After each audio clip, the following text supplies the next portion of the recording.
está vivendo esse ano, a segunda parte do sínodo, o sínodo ordinário, né, que vai ter sobre a família.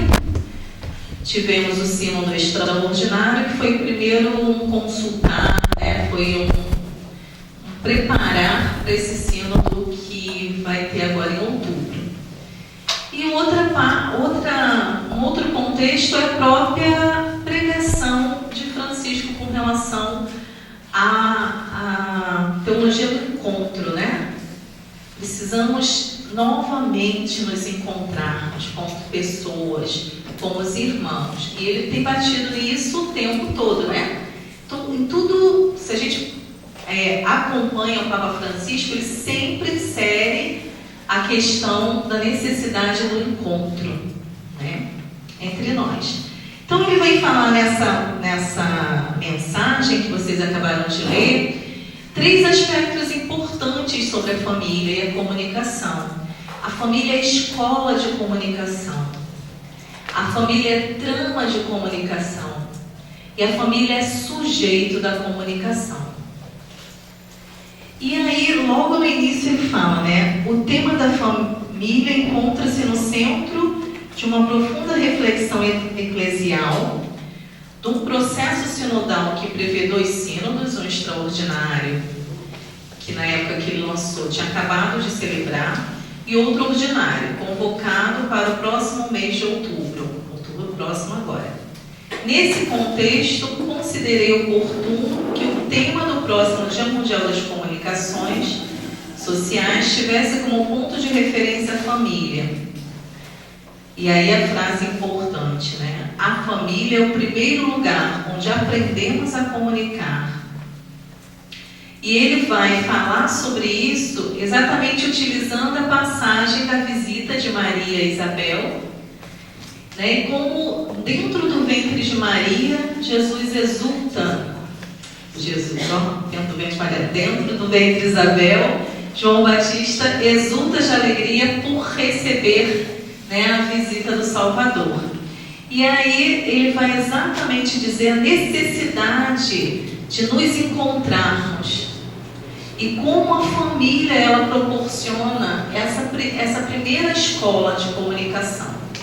Como a família não é para nós essa primeira escola.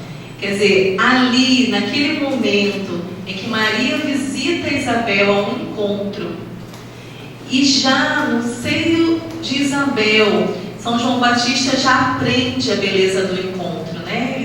Ele já exulta por aquele encontro.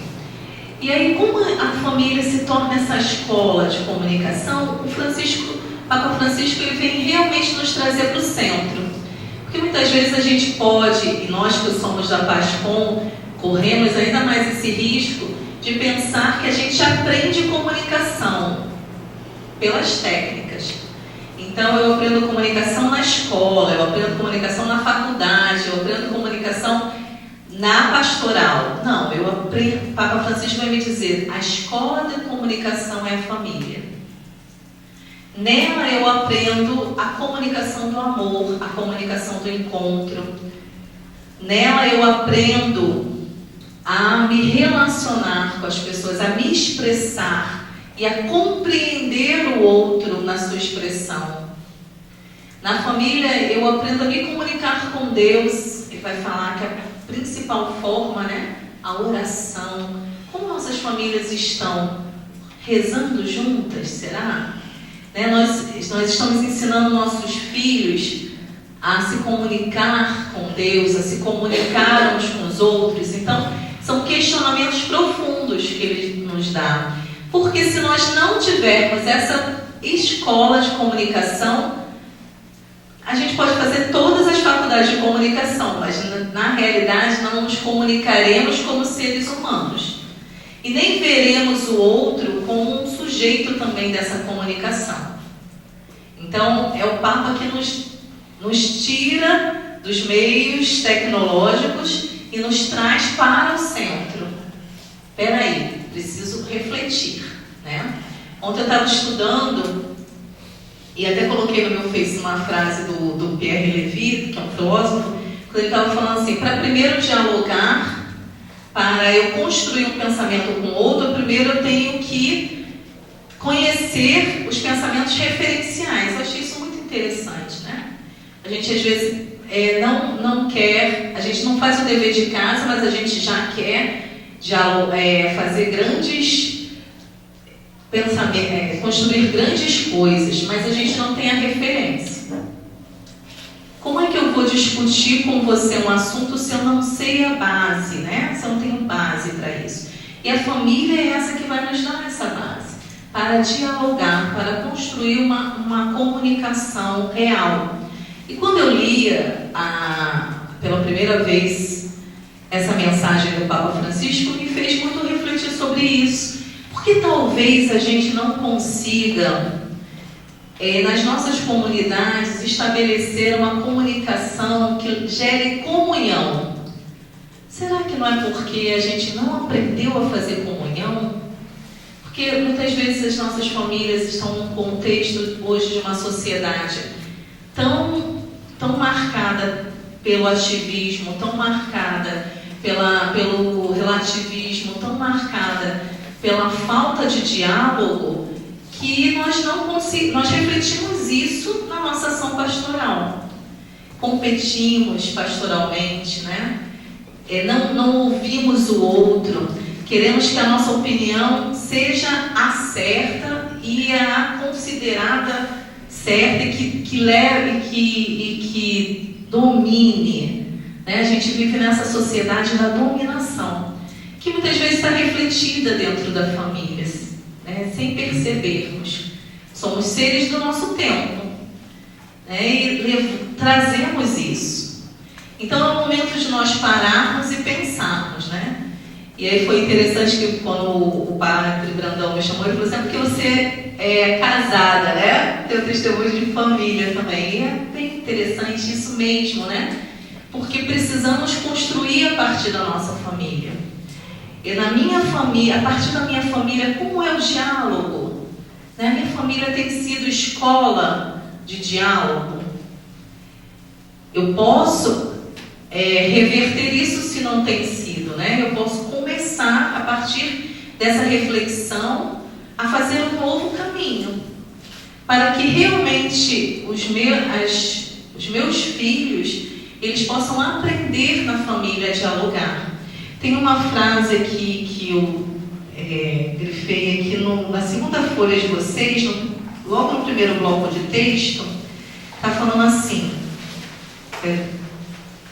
logo depois da palavra crescer, se você vir olhando assim pela esquerda, fala assim: uma criança que aprende em família a ouvir os outros, a falar de modo respeitoso, expressando seu ponto de vista sem negar o dos outros, será um construtor de diálogo e reconciliação na sociedade.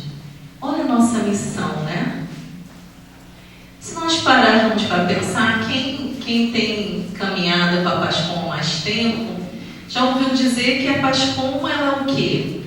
Ela constrói a unidade. A maior missão da PASCOM não é tirar foto, não é filmar as coisas, não é... Isso faz parte, mas não é a nossa maior missão. A nossa maior missão é construir a unidade. Construir a unidade na nossa comunidade, na nossa paróquia, na nossa diocese. E a gente constrói a unidade assim, divulgando, né? Porque se a pastoral da família sabe o que a pastoral da criança fez, estamos construindo unidade, né? Nós estamos dentro de um objetivo comum. E um conhecendo o trabalho do outro, nós podemos crescer, trabalhar juntos. Então, aqui está dizendo que a criança que aprende em família isso, ela vai ser um construtor de diálogo e reconciliação na sociedade. Nossa missão. Precisamos também valorizar isso e construir isso na nossa família. Fazer com que na nossa família, perceber, né? Porque estou dizendo que nós não temos, né? Acredito que 90% que nós temos sim, mas não percebemos talvez, né? Como essas experiência ela é rica e como ela fundamenta o meu trabalho. E o Papa vai dizer assim, não existe família, o quê? Perfeita. Quem tem uma família perfeita? Que não tem problema nenhum. Quem, né? Pode ser o seu núcleo familiar menor, de repente, digamos, lá em casa, eu, Armênio e Alan. Deus me deu um filho só. Se eu parar para pensar, tá, poderia dizer, entre aspas, é isso aí, né? Eu estou na comunidade Shalom, meu esposo também está, o meu filho também está na caminhada, já ingressou na comunidade. Mas se eu olhar aí, no ambiente, no amplo da minha família, quantos problemas, né? Quantos problemas. E eu sou chamada ao quê? A acolhê-los, a dialogar, a ajudá-los. Nós já aprendemos na família isso. Acolher o diferente. Percebe como numa pequena mensagem o Papa Francisco está falando para nós do sínodo. O que vai se discutir muito no sínodo? Não é a situação da família? E quantas distorções, né? Porque a mídia distorce bastante tudo. E dentro da dinâmica da misericórdia e do diálogo e do encontro que o Papa Francisco vai dizer, nós como grande família humana e grande família eclesial, né? A igreja é uma grande família, podemos excluir. Você exclui da sua família alguém que tem problemas? Né? Ele está dizendo, a família me ensina a acolher. Isso não significa que você concorde com os defeitos dos seus familiares. Significa? Na sua família deve ter divorciado, né? Você pode, não concordo, mas eu excluo. Não vem na minha festa. Você não pode vir porque você é divorciado. Você faz isso? Não faz, né? Eu acolho, dou meu amor, dialogo, dou meu testemunho, né? Nós testemunhamos. Lá em casa, na parte do Armênio, não tem mais um casamento que tenha sido, que tenha continuado, né? Todo mundo já se separou e tal. E os primos do meu filho, tudo tem 2 casas, né? E aí teve uma vez que ele estava com 12 anos, ou 12 anos mais ou menos. Aí teve uma festa e tal, e aí daqui a pouco ele chegou, ele estava junto com os primos, aí daqui a pouco estava ele do meu lado, sentado assim. Eu falei, que foi, Ana? Não consigo conversar com eles, porque eles tudo tem 2 casas, o papo deles é das 2 casas, eu só tenho um. Eu não consigo falar com eles. Eu falei, não, você tem que falar, você vai lá, mas você só tem uma, você vai dar testemunho da sua casa. Mas é estranho, mãe, porque ele fica falando assim, coisa de criança, né? Hoje ele tem 20 anos. Porque a mãe que tem namorado, o pai que tem namorada, mas eu não quero minha mãe nem meu pai com namorada, não. Eu falei, mas então, você vai conversar com eles e tal. Ele ficou um pouquinho assim comigo e depois foi lá conversar com eles.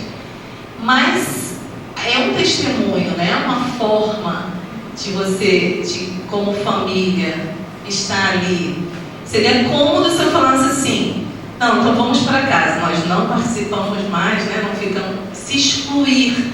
E aí eu deixaria de ser sujeito de comunicação, porque quando o Papa vem nos falar de sermos sujeitos de comunicação, a família que é missionária, por ser família cristã.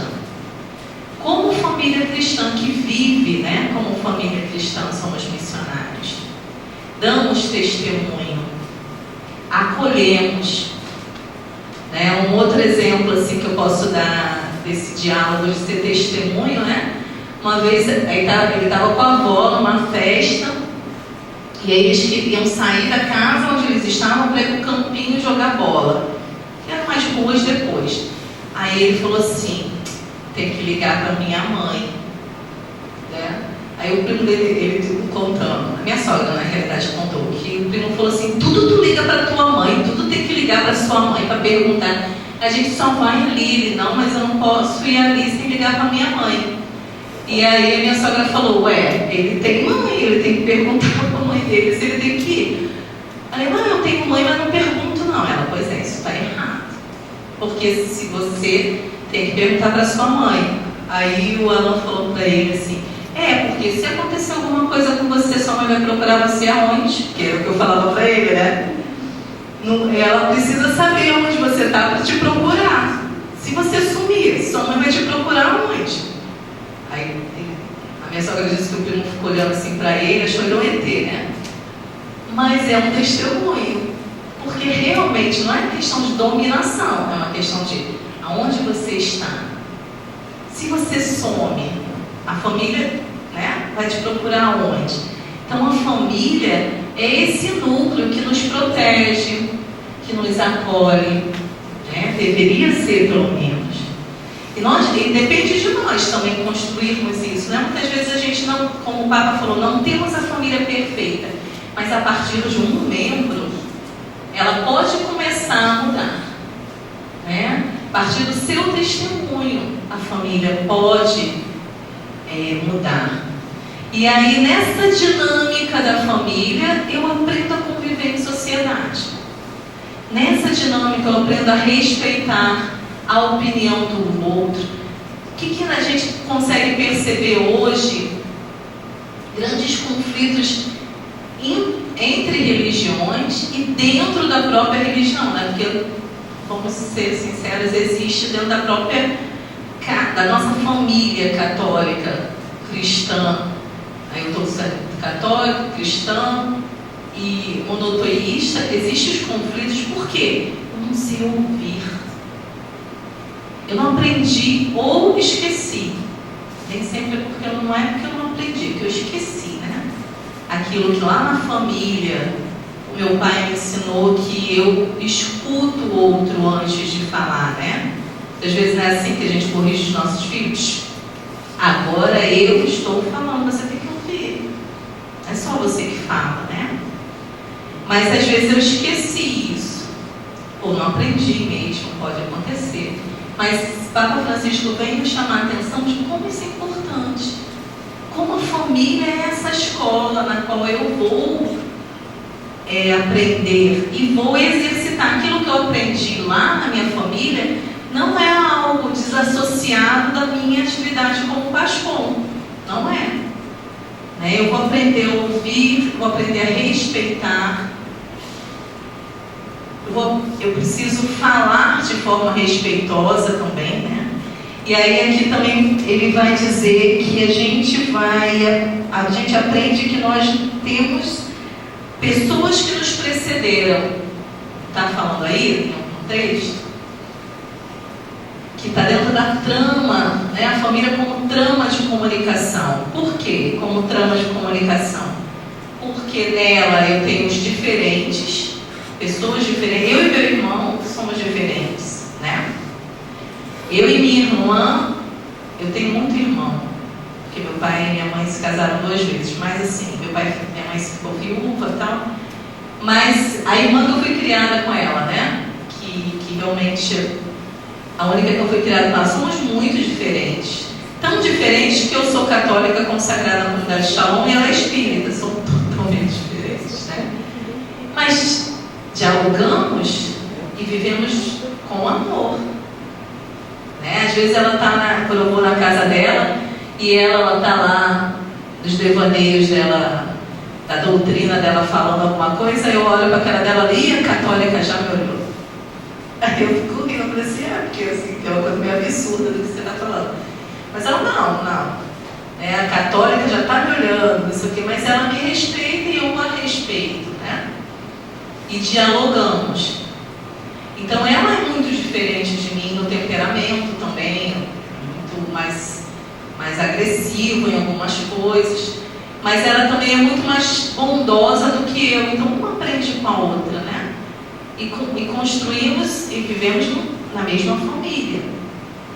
Então eu aprendo a conviver com o diferente, aprendo a conviver com muitos de nós, de vocês devem ter, de repente, na sua família protestantes, né? Ou pessoas que são ateias, né?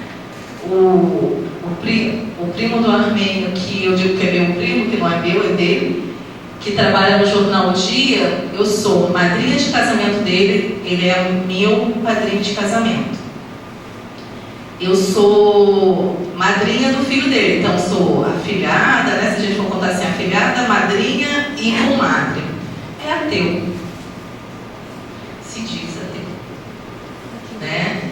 Mas convivemos e dialogamos bem, né?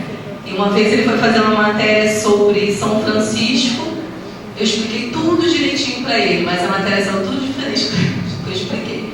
Mas ele falou que foi ele falou, Andréia, não briga comigo, foi meu editor que mudou tudo. Aí eu no telefone falei assim, mas Flávio, mas que coisa, mas eu não ia deixar meu editor mudar. Aí, porque para você isso faz sentido. Tipo assim, você não ia deixar porque isso é a sua vida, mas eu não acredito. Então se ele mudar ou não mudar, para mim tanto faz. Aí eu fiquei aborrecida, ele me conhece bem, até que no outro dia veio a tia do Almeida chegou com uma imagem de São Francisco. Aí a gente mora na mesma rua. Aí ela, olha, o Flávio mandou para selar a paz. Ele disse que Francisco pregou a paz. Aí mandou para mim, para você perdoar ele, que Francisco pregou a paz. Então a imagem, né, ele na igreja, ele foi na igreja de São Francisco, comprou uma imagem para mim. Ó, Francisco sela a paz. Então é um diálogo, né? Dentro das diferenças. Então a trama, essa é a trama. A família como trama de comunicação é uma família que me ensina a dialogar com esse diferente. Não concordar quando é assunto realmente de coerência de vida, a gente não pode concordar, mas dialogar. E aí também como sujeitos de comunicação, porque somos missionários, minha família é missionária. Eu sou um missionário, né? Eu preciso que essa comunicação que é dialógica, que ela não é apenas uma comunicação dos meios digitais ou dos meios tecnológicos, eu preciso levar essa comunicação onde eu vou, que é uma comunicação interpessoal. Papa Francisco nos traz de volta para a importância da pessoa, de nós nos comunicarmos com pessoas, nos abraçarmos, né? Nos sabermos como o outro está. Não ficarmos apenas porque talvez a gente possa cair no erro de pensar, não, eu já coloquei lá no mural da paróquia os aniversariantes do mês. Já tuitei, já botei no Facebook, já botei no jornalzinho, pronto. Já fiz a minha parte. E pode estar tudo lá e a pessoa se sentir o quê? Esquecida. Porque você passou por ela no dia do aniversário e não disse nada. Não, mas eu coloquei, ó, tá, nossa, o seu aniversário não está ali, você passou por mim, né? O pessoal, não pode faltar. Porque senão a gente se torna o quê? Uma comunidade desumanizada. É isso que o Papa Francisco veio nos chamar a atenção, né? Não é os meios digitais que fazem a nossa comunicação apenas, mas ela nasce do seio da família e aí, colocando também a igreja como família, ela precisa ser desenvolvida ali, no meu pessoal, olhar no olho do outro, né? O outro se sentir importante. O outro está doente, não é só uma mensagem do WhatsApp que eu vou passar para ele. Às vezes eu só tenho essa possibilidade. Que bom que tem o WhatsApp, né, gente? Porque é engraçado. Quem tem grupo familiar aqui de WhatsApp? Quantos bom dia você dá? Grupo familiar é muito engraçado por isso, né? Todas as carinhas de bom dia possíveis. Eu não tenho um grupo familiar, mas essa minha irmã que mora em Itaguaí, que é espírita, ela tem. Ela todos os dias de manhã cedo, regularmente, ela me manda uma carinha diferente. Bom dia. Ela está lá em Itaguaí. E eu estou em Jacarepaguá. Todos os dias ela manda ou uma carinha de bom dia, ou um videozinho.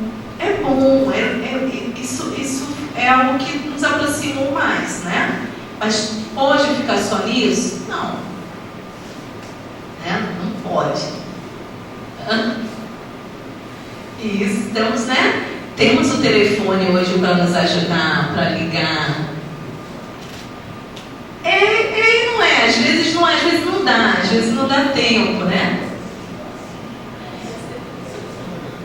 Não, eu digo assim, quando não dá tempo, tudo bem, mas não pode substituir, né? Então, eu simplesmente me contentar com aquilo ali. E às vezes no nosso grupo pastoral é a mesma coisa. Eu tenho, por baixo, 5 grupos. Tem o grupo da CNBB, dos Jovens Conectados. Tem 2 grupos na minha célula comunitária, da Shalom. Tenho um grupo da faculdade e tenho outro grupo de amigos. E outros grupos de jornalistas. São 5, no mínimo 5 a 6. Mas se eu me contentar com isso, então, para onde vai a minha humanidade, né? Aonde eu estou me relacionando verdadeiramente? Então, é um complemento, não é total. E aí entra a minha missão e o meu testemunho, porque é no meu dia a dia, é ali. Porque no WhatsApp é fácil, vamos dizer. Se eu estou no mesmo grupo que ela, seu nome é? Alice? Estou com a Alice. Eu não gostei do que a Alice falou no grupo. O que eu faço? Silencio a Alice. Né? Não vejo mais o que ela está falando. Porém, no contato pessoal, eu não posso silenciar a Alice. Eu tenho que ouvi-la. Eu tenho que dialogar com ela. Eu tenho que me fazer entender e que ela me entenda. Muito embora podemos continuar com as mesmas opiniões, né? E uma ou outra não ceder, mas dialogar. E essa dinâmica a gente não pode deixar fugir da nossa ação pastoral. E o padre falou, né? Não sei se foi o padre, se foi o bispo, sei agora, mas aqui falou que nossa missão na comunidade, né, a pastoral da comunicação, ela está em todas as pastorais, na realidade. É uma pastoral transversal, porque comunicação não se faz só na Pascom. Comunicação é isso, nós estamos nos comunicando, né? Nós estamos aqui, então é no contato pessoal. Mas se eu não desenvolvo essa linha que o Papa está pedindo para nós, eu não vou conseguir fazer a minha pastoral ser realmente testemunho de unidade. Porque eu já vou ser a primeira pessoa que não vai ter unidade. Tenhamos muito cuidado com isso. Porque, para fechar, né? Com relação a isso, sempre existe uma pessoa por trás daquilo. Então, eu vou dar testemunhos vividos em nível nacional, de Pascom, de atividades de jornalismo, que a gente discute muito nos grupos. Eu não concordo com o bispo A, B ou C. Sei lá, não é da minha diocese, não concordei com o que ele falou.